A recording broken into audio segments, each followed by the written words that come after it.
The sky was overcast, casting the city in a gloomy, washed-out light. Nathan Cole walked slowly through the streets, his steps deliberate, his mind heavy with the choices that lay before him.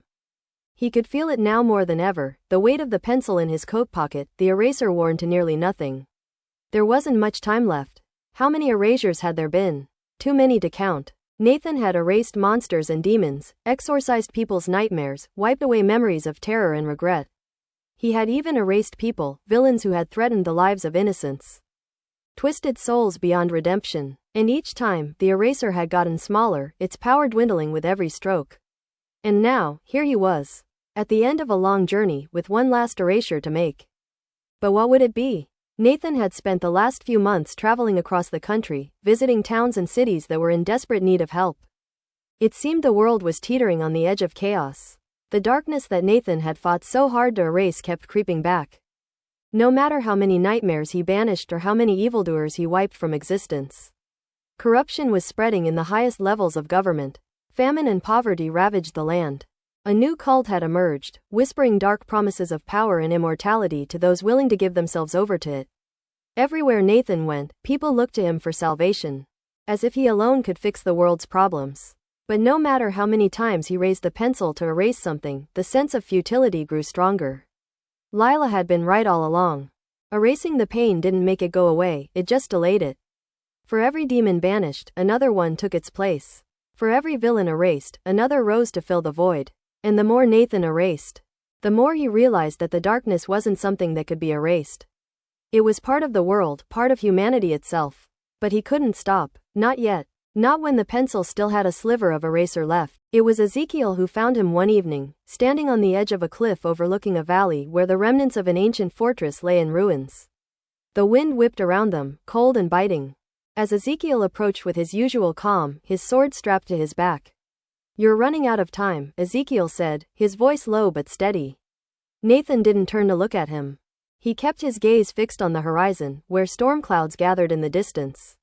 "I know." Ezekiel came to stand beside him, silent for a long moment before speaking again. "You've done more for the world than anyone else ever could. You've given people hope, but you can't keep carrying this burden forever." "I don't have a choice," Nathan said quietly. "There's still one more thing I need to erase." "And what is that?" Ezekiel asked, his voice laced with concern. "What's left, Nathan? You've erased more than anyone should ever have to. What could possibly be so important that it's worth the last of your eraser?" Nathan finally turned to look at Ezekiel, his eyes filled with a quiet resignation. "I don't know yet," he admitted. "But I can feel it. There's something big. Something that needs to be erased." Ezekiel frowned, crossing his arms over his chest. "You think it's going to save the world?" Nathan shook his head. "No, not anymore. I don't think anything can save the world. But I have to try." Ezekiel sighed, his expression conflicted. "Just be careful, Nathan. You've sacrificed so much already. Don't let this final choice destroy you." It was Lila who gave him the answer, or, at least, part of it. They sat together in her small studio, surrounded by her paintings, as they had so many times before. The room was filled with color, vibrant, swirling images of the world as Lila saw it. But tonight, there was a somberness to her work. The colors were muted, the brushstrokes heavy with emotion. "I had a dream about you," Lila said softly, her eyes fixed on the canvas before her. "You were standing at a crossroads. And you had your pencil in hand, but there was almost nothing left of it." Nathan's heart clenched at her words. "And what did I do?" Lila hesitated, her fingers idly tracing the edge of her paintbrush. "You erased something, but I couldn't see what it was. All I know is, after you did it, everything changed. The world felt different. Like it had been reset." "Reset?" Nathan echoed, feeling a chill run down his spine. "What do you mean?" "I don't know," Lila said, shaking her head. "But the dream felt so real. I think whatever you're meant to erase, it's not just another memory or nightmare. It's bigger than that. It's something that affects all of us." Nathan's mind raced as he processed her words. What could possibly be so important, so monumental, that it would change everything? Could it be time itself, after all? Or something deeper, something at the core of existence?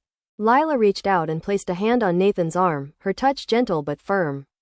"Just promise me one thing," she said quietly. "Whatever you choose to erase, make sure it's for the right reason." Nathan nodded, though he wasn't sure he could keep that promise. The last choice weighed on him like a stone around his neck. And he wasn't sure if any reason would ever feel right.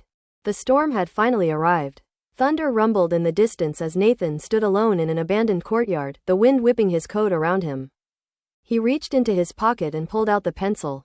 The eraser was barely there now, just a small, ragged edge of rubber, worn down from years of use. Nathan could feel the magic within it, thrumming faintly in his hand, as if the pencil itself knew that this was the end. He closed his eyes and let the storm rage around him. Memories of everything he had erased flashed through his mind. Faces, places, moments of terror and despair, all of them gone now, erased from existence. And yet, the world still teetered on the brink of collapse. No matter how much he erased, the darkness remained. What was left to erase? What could possibly be so important, so fundamental, that it would change everything? Nathan opened his eyes and looked down at the pencil. His hand trembled as he raised it, the eraser poised for one final stroke. He took a deep breath, his mind racing with possibilities. Should he erase the cult that was spreading across the land, promising immortality to those who surrendered to it? Should he erase the corrupt politicians who were driving the world to ruin? Should he erase time itself, resetting the world and giving humanity a second chance? Or should he erase something more personal? His own immortality? His own existence? Nathan's hand hovered, his heart pounding in his chest. The last choice lay before him, and whatever he decided would be irreversible. There would be no going back. The storm raged around him, but in the center of it all, there was only silence as Nathan made his decision. And with one final stroke of the eraser,